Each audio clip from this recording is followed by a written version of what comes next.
Okay student, good evening. जैसे कि हम लोग प्रीवियस लेक्चर में जो है वो पढ़ रहे थे that how to what are kind of mechanical equipment which is used to measure liquid level measurement. So as we have already seen working of filling sphere viscometer, ठीक है, जो कि ये आप देख रहे होंगे फिलिंग स्फीयर विस्कोमीटर, ये हम लोगों ने प्रीवियस लेक्चर में जो देख लिया था। तो अब हम देखेंगे कि मैकेनिकल वो तो फिजिकल क्वांटिटीज, ठीक है, फिजिकल क्वांटिटीज के मेजरमेंट को हमने जो है वो प्रीवियस लेक्चर में ऑलरेडी डिस्कस कर लिया था। तो अगर किसी प्रकार का कोई भी किसी को डाउट है तो वो आप पूछ सकते हो व्हाट्सएप ग्रुप में या फिर डायरेक्ट मैसेज या फिर पर्सनल कॉल करके भी। अब हम मूव करेंगे नेक्स्ट टॉपिक पे, जो हम देखेंगे कि मैकेनिकल क्वांटिटीज कौन कौन सी हैं और किस तरीके से मैकेनिकल जो इंस्ट्रूमेंट है उनका इस्तेमाल, जो मैकेनिकल प्रिंसिपल पे वर्क करते हैं उनका इस्तेमाल किया जाता है इन क्वांटिटीज को मेजर करने के लिए, ठीक है। तो आप देख रहे होंगे कि जो पहला मेजरमेंट है वो है लीनियर डिस्प्लेसमेंट मेजरमेंट, ठीक है। लीनियर डिस्प्लेसमेंट कौन सी होगी? लीनियर, देखिए डिस्प्लेसमेंट होती है तो डिस्प्लेसमेंट दो तरीके भी तो हो सकती है ना।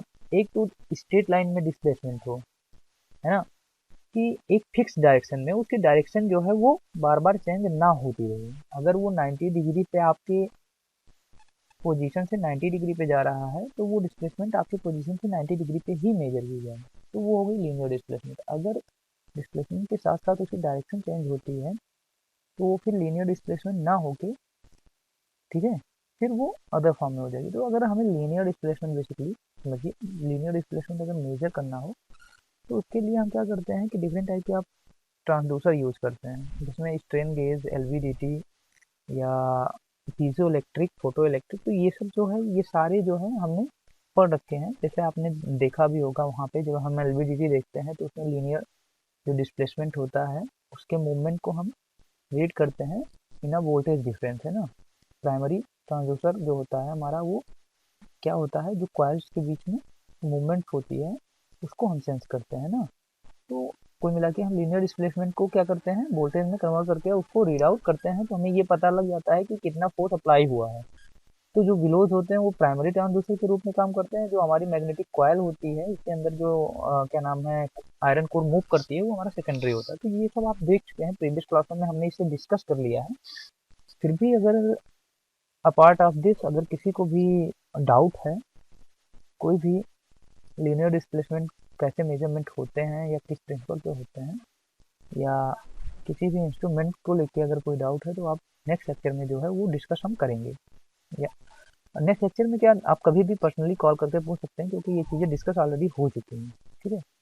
अब हम देखते हैं नेक्स्ट टॉपिक, लीनियर डिस्प्लेसमेंट के बारे में तो हमने डिस्कस कर लिया कि ऑलरेडी जो है हम प्रीवियस क्लास में कर चुके हैं किस तरीके से चेंज करते हैं। बस कुछ ट्रांसड्यूसर थे, वो सारे ट्रांसड्यूसर जो है हम लोगों ने जो है ऑलरेडी डिस्कस कर लिए थे। अब हम देखते हैं कि लीनियर वेलोसिटी। तो वेलोसिटी आपको पता है रेट ऑफ चेंज ऑफ क्या होता है, वेलोसिटी इक्वल टू डिस्टेंस, है ना। डिस्टेंस के rate of change of distance को हम वेलोसिटी बोलते हैं, v equal to d by d s by d t, है ना।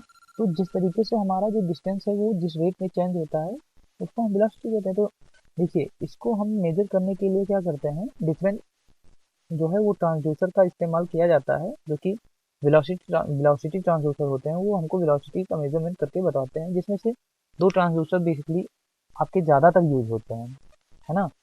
इलेक्ट्रोमैग्नेटिक ट्रांसड्यूसर, तो इलेक्ट्रोमैग्नेटिक ट्रांसड्यूसर जो है वो आपके कुछ जनरल पर्पज में ज़्यादा इस्तेमाल किए जाते हैं वेलोसिटी मेजरमेंट के लिए एज अ वेलोसिटी ट्रांसड्यूसर। उसमें जो है पहला हमारा है मूविंग मैग्नेट टाइप और दूसरा है मूविंग कॉइल टाइप। अब देखिए आपको पता है कि जैसा आपने इलेक्ट्रिकल या मोटर के प्रिंसिपल में भी पढ़ा होगा, मोटर जनरेटर के, कि जब भी कोई moving coil current carrying coil जो होती है उसमें कोई मूविंग कोर कोई कोर जो है वो करंट कैरिंग कोर जो है वो मूव करती है मैग्नेटिक फील्ड में, तो करंट जनरेट होता है ना। तो करंट जनरेट होगा तो वोल्टेज आएगा। अब देखिए इसी का हमको इस्तेमाल करना है। मान लीजिए मूव करेगा तो दैट मीन्स कि उसके पास वेलोसिटी होगी, तभी तो मूव कर रहा भाई। तो चाहे वो रोटेशनल वेलोसिटी हो चाहे लीनियर वेलोसिटी हो, ठीक है। तो अगर रोटेशनल है तो हम लीनियर में चेंज कर लेंगे, उसमें क्या। और मैकेनिज्म होती है ना, जिसके थ्रू हम क्या करते हैं। जैसे आपका पिस्टन है, पिस्टन क्या करता है, पिस्टन तो टू एंड फ्रो मोशन करता है, यानी कि लीनियर मोशन करता है, लेकिन जो हमारा शाफ्ट का आउटपुट आता है वो कौन सा आता है, रोटेशनल आता है। तो ये मैकेनिज्म का कमाल है, इसके थ्रू हम कर सकते हैं। तो देखिए क्या है, जो भी वेलोसिटी है उसको हम कैसे मेजर करेंगे, या तो हम क्या करेंगे कि एक परमानेंट मैग्नेट ले लेंगे, उसके बीच में हम जो है मूविंग कॉइल्स को लगा देंगे, पहला हो गया। या तो हम क्या करेंगे कि जो हमारा परमानेंट मैग्नेट ना होके हमारी कॉइल्स जो है वो फिक्स रहेंगी, ठीक है, और जो मैग्नेट होगा उसको मूव कराएंगे। तो पहला देखिए, ये आपको जो दिख रहा है ये है moving coil type velocity meter, ठीक है, moving coil type velocity meter. अब इसमें देखिए क्या होता है, ये परमानेंट मैग्नेट है, ठीक है। अब हम क्या करेंगे, यहाँ से वेलोसिटी देंगे, तो वेलोसिटी देंगे, ये मूव करेगा, मूव करेगा। यहाँ पे हमने एक सपोर्ट दे रखा है जिसको बोलते हैं फ्लेक्सिबल सपोर्ट, तो आसानी से मूव कर जाएगा। अब परमानेंट मैग्नेट जो है वो क्या है, फिक्स है, ठीक है, और जो हमारी कॉइल है, करंट कैरिंग कॉइल, वो मूव कर रही है। तो मूव करेगी तो हमको क्या होगा, उसके मूवमेंट की वजह से जो अफिलेटेड फ्लक्स होंगे मैग्नेटिक फील्ड में वो चेंज होंगे, जैसे जैसे मूवमेंट चेंज होगा। अच्छा, जिस रेट से फ्लक्स चेंज होगा उसी रेट से हमारा आउटपुट वोल्टेज चेंज होगा, है ना।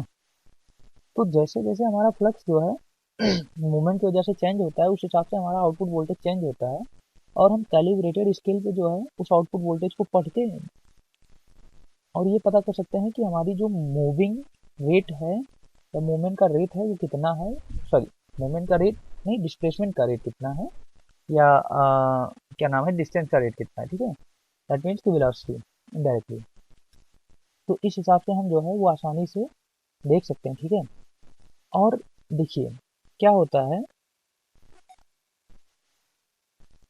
जब जो है आपकी जो कुंडली है उसकी स्पीड पीरियोडिक होती है, मतलब फिक्स टाइम के बाद जो है वो दोबारा से सेम होती है ना। तो उसमें क्या होता है कि जो आउटपुट हमारा वोल्टेज होगा वो भी पीरियोडिक वोल्टेज हम गेन करेंगे, ठीक है। और जनरली क्या होता है कि जो वोल्टेज का हमारा आउटपुट है वो बहुत कम होता है, तो हम उसको मैग्नीफाई करके और कैलिब्रेटेड स्केल पे आराम से देख सकते हैं। ये सब जो है आप ट्रांजिस्टर में भी आपको ऑलरेडी पढ़ाया जा चुका है। दूसरा जो है कि यहाँ पे क्या है कि मूविंग जो है वो हमारा मैग्नेट है, ठीक है, ये आप देख रहे हैं मैग्नेट जो है वो मूव कर रहा है, कॉइल हमारी फिक्स है। यहाँ पे एक एयर गैप दिया जाता है जिससे कि हमारा जो एक्यूरेसी है हमारे इक्विपमेंट की वो काफ़ी मेंटेन रहे, ठीक है। सिंपल सा कॉन्सेप्ट जो हमने प्रीवियस अभी मूविंग कॉइल में पढ़ा है वही मूविंग इसमें भी है। तो इस तरीके से हम क्या करते हैं कि हम जो है वो लीनियर वेलोसिटी का मेजरमेंट करते हैं। अब हम अगली टॉपिक देखेंगे, ठीक है, एक्सीलरेशन मेजरमेंट। तो देखिए एक्सीलरेशन मेजरमेंट में क्या करते हैं, जैसे कि आपको पता होगा न्यूटन का formula F equal to m a, जहाँ पे हमारा m मास होता है, a क्या होता है, एक्सीलरेशन होता है, ठीक है। तो यहाँ पे हमने क्या किया है, एक मास लगाया है और यहाँ पे हमारा जो है, सॉरी, यहाँ पे हम एक्सीलरेशन देंगे। एक्सीलरेशन क्या होता है, rate of change of velocity, है ना, यानी कि हम वेलोसिटी जो है वो टाइम के रिस्पेक्ट में बदलते जाएंगे, यानी कि हम कांस्टेंट वेलोसिटी पे ना मूव करके वेलोसिटी में इंक्रीमेंट टाइम के रिस्पेक्ट में करते हुए जाएंगे, ठीक है। तो वो एक्सीलरेशन हो गया। अब देखिए इसमें अरेंजमेंट कैसा है, यहाँ पे एक वाइंडेड जो है रेजिस्टिव स्ट्रेन गेज लगा हुआ है। इसका काम क्या है, जैसे ही हमने इसको मूव करा तो आप देखिए जब हम मूव करेंगे तो या तो इसमें क्या होगा, बेंडिंग होगा या तो टॉर्जन होगा, ठीक है, जिसकी वजह से क्या होगा कि यहाँ पे स्ट्रेस जनरेट होगी। इसी स्ट्रेस को जो है वो हम रीड करेंगे इस बॉन्डेड रेजिस्टेंस स्ट्रेन गेज के थ्रू और उसे कैलिब्रेटेड स्केल पे हम चेंज करके और जो एक्सीलरेशन है वो आसानी से मेजर कर पाएंगे, ठीक है। अब देखिए जो फ्रीक्वेंसी ऑफ मोशन होता है और जो ये स्प्रिंग मास सिस्टम लगा हुआ है इसका जो रेजोनेंस होता है, ठीक है, उससे काफ़ी कम हो रहता है। ये इसलिए कम रहता है क्योंकि अगर ज़्यादा रहता है तो हमारा जो आउटपुट है वो उतना इफेक्टिव नहीं होगा, और क्या होगा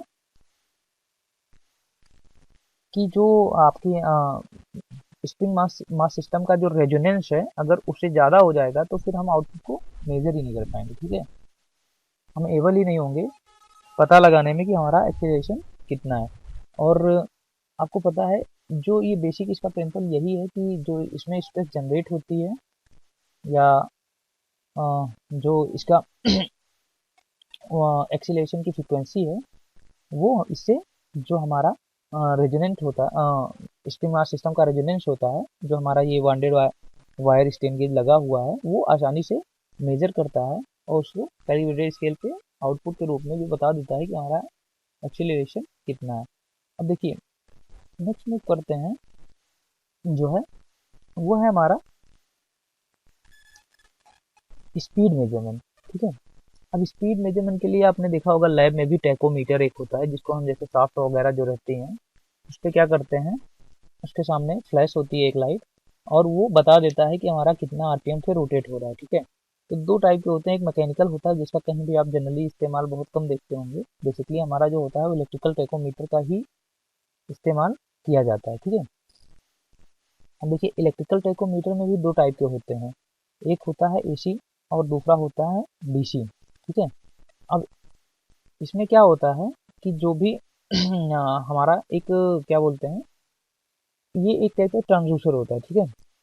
अब ये क्या करेगा, जो भी रोटेशनल मोशन है उसको इलेक्ट्रिकल सिग्नल में कन्वर्ट करके करता है और स्केल पे जो है वो हम इंडिकेटर जो है वो हमें कैलिब्रेशन करके ये बता देता है कि जो हमारी रोटेशनल स्पीड है वो कितनी है, ठीक है। ये डिस्प्ले कर देता है जो आजकल आप देख रहे होंगे डिजिटल टैकोमीटर होते हैं, ठीक है। अब देखिए इसका बेसिक प्रिंसिपल क्या होता है,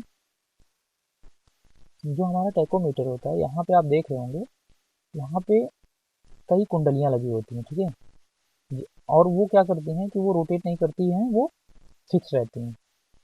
तो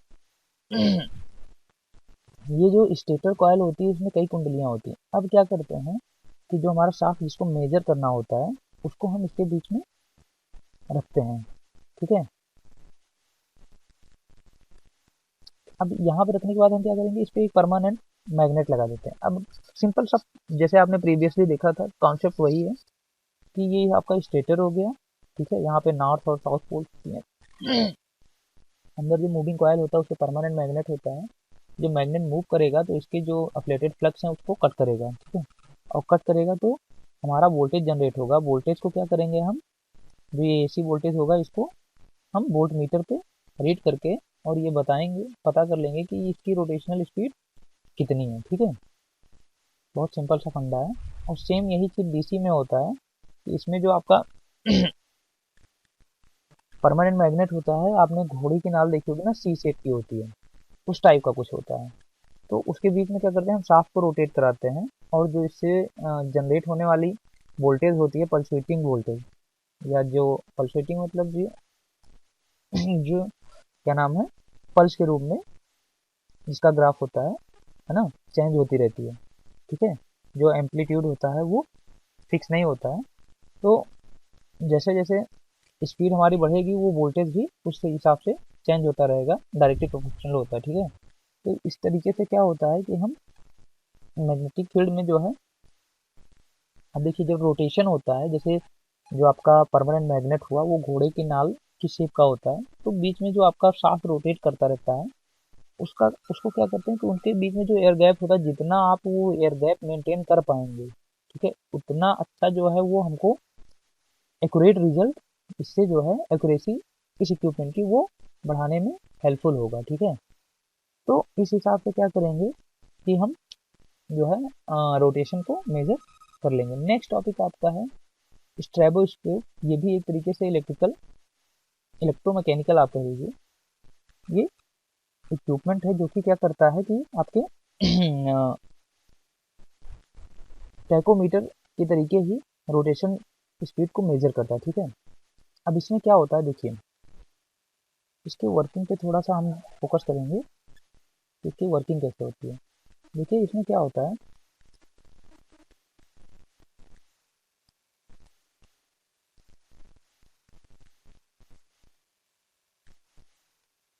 यहाँ पे आप क्या करते हैं, जिस शाफ्ट को हमको मेजर करना होता है, ये हमारी मान लीजिए शाफ्ट है, तो यहाँ पे हमें क्या करेंगे, मार्किंग कर लेंगे। ठीक है। अब यहाँ पे एक लाइट जो है, जिसको आप फ्लैशिंग लाइट बोलते हैं, फ्लैशिंग लाइट क्या होती है, उसमें फ्रीक्वेंसी होती है ना, एक फिक्स अमाउंट ऑफ टाइम के बाद जलेगी फिर बंद हो जाएगी, जलेगी फिर बंद हो जाएगी। अच्छा, आपने कभी देखा होगा जो हमारी गाड़ियाँ होती हैं, जिनके अलॉय व्हील्स आजकल, जैसे कि मॉडर्न गाड़ियाँ हो गई, जो वाला अलॉय व्हील आपने देखे होंगे, जब वो ज़्यादा स्पीड में चलती हैं तो आपने देखे होंगे, कभी कभी लगता है कि अलॉय व्हील पे अगर आप नज़र डालेंगे तो जो रिफ्लेक्शन आपको पड़ेगा आपकी आंखों पे, तो आपको लगेगा गाड़ी पीछे की तरफ घूम रही है ना। उसका बेसिकली ये स्ट्रैबोस्कोपिक एक इफेक्ट होता है। इफेक्ट क्या होता है कि देखिए, जब भी आपका जो फ्रीक्वेंसी है या रोटेशनल स्पीड है शाफ्ट की, है ना, आरपीएम जिसको बोलते हैं, रिवोल्यूशन पर मिनट, वो फ्रीक्वेंसी और जो लाइट की फ्रीक्वेंसी है वो दोनों सेम रहेगी, तब तो वो आपको स्थिर दिखेगा। जो भी आप चीज़ देख रहे हैं, ऑब्जेक्ट, वो आपको स्थिर दिखेगा। और अगर उसकी स्पीड इससे ज़्यादा है तो वो आगे की डायरेक्शन में मूव करता दिखेगा। स्पीड अगर जो लाइट का फ्रीक्वेंसी है उससे ऑब्जेक्ट की फ्रीक्वेंसी जो है वो कम है तो आपको पीछे की तरफ दिखेगा। समझ में आया? देखिए कैसे कैसे होता है, मैं बताता हूँ। जैसे कि मान लीजिए आपके पास एक कैमरा है, ठीक है। अब क्या कर रहे हैं आप, एक सेकंड में एक फोटो खींच रहे हैं उस कैमरे से, ठीक है। एक फोटो एक सेकंड में क्लिक कर रहे हैं, नेक्स्ट फोटो नेक्स्ट सेकंड में, तो कैमरा क्या करेगा, अब एक सेकंड में वो एक फोटो क्लिक करेगा, उसके बाद नेक्स्ट फोटो नेक्स्ट सेकंड में क्लिक करेगा। दैट मीन्स कि वो जो आपको फोटो है उसकी फ्रीक्वेंसी और कैमरे की फ्रीक्वेंसी बराबर है, तो आपको वो फोटो वहीं पे दिखेगी। लेकिन सोचिए अगर एक सेकंड में 10 फोटो जो है वो चेंज कर होती हो और हर फोटो को क्लिक करना है, तो आपको लगेगा कि वो आगे की तरफ मूव कर रहा है। मतलब कि क्या होगा कि जैसे ही उसकी फ्रीक्वेंसी चेंज करेंगे तो आपको कैमरे की फ्रीक्वेंसी भी चेंज करनी पड़ेगी, है ना। तो सेम यही कॉन्सेप्ट यहाँ पे यूज होता है कि यहाँ पे क्या होता है, एक पल्सेटिंग लाइट जो है वो सोर्स होता है जो लाइट को क्रिएट करता है, ठीक है। अब क्या करता है, ये से लाइट जो है यहाँ पे मार्किंग करने के बाद हम शाफ्ट पे ये गिरती है लाइट। यहाँ से क्या करेंगे कि हम मैनुअली जो है वो इसकी फ्रीक्वेंसी जो है वो एडजस्ट करने के लिए आपको यहाँ पे दिया रहेगा। तो जब जब तक आप इसकी फ्रीक्वेंसी तब तक एडजस्ट होती रहती है। अब देखिए मैनुअली ना होके वो ऑटोमेटिकली जो है एडजस्ट होती है।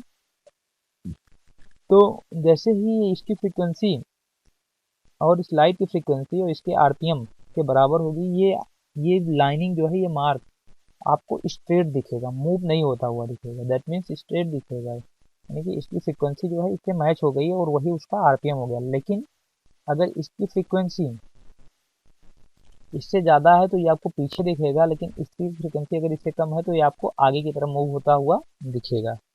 तो कुल मिला के ये स्ट्रेबोस्कोप जो है सेम प्रिंसिपल पे काम करता है और इसका काम क्या होता है, हमारा मेजरमेंट करना, ठीक है।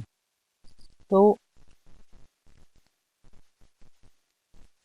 इस तरीके से हम स्ट्रेबोस्कोप के थ्रू जो है वो स्पीड को हम मेजर कर पाते हैं, ठीक है। ओके, तो हम अब जो है ये जैसे कि हमने पढ़ा था प्रीवियस, मतलब प्रीवियस टाइम में, तो अब हम जो है जो हमने पिछले लेक्चर में पढ़ा था वो पढ़ा था कि मैकेनिकल क्वांटिटीज का किस तरीके से मैकेनिकल इंस्ट्रूमेंट किस प्रिंसिपल पे वर्क करके और मैकेनिकल क्वांटिटीज को मेजर करते हैं। तो आज हम जो अब पढ़ेंगे वो पढ़ेंगे कि प्रेशर मेजरमेंट किस तरीके से किया जाता है, ठीक है। अब प्रेशर, देखिए प्रेशर आपको पता है कि आपने जैसे कि फ्लूइड मैकेनिक्स वगैरह में भी प्रेशर मेजरिंग तमाम डिवाइसेस के बारे में पढ़ा होगा। और अगर हम फर्स्ट यूनिट की बात करें तो वहाँ भी हमने कुछ डिवाइसेस जो हैं वो मेजरमेंट प्रिंसिपल में जो यूज़ होती हैं उनके बारे में जो है वो देखा है। फिर हम देखते हैं कि प्रेशर मेजरमेंट में कैसे करते हैं। तो बात करते हैं अगर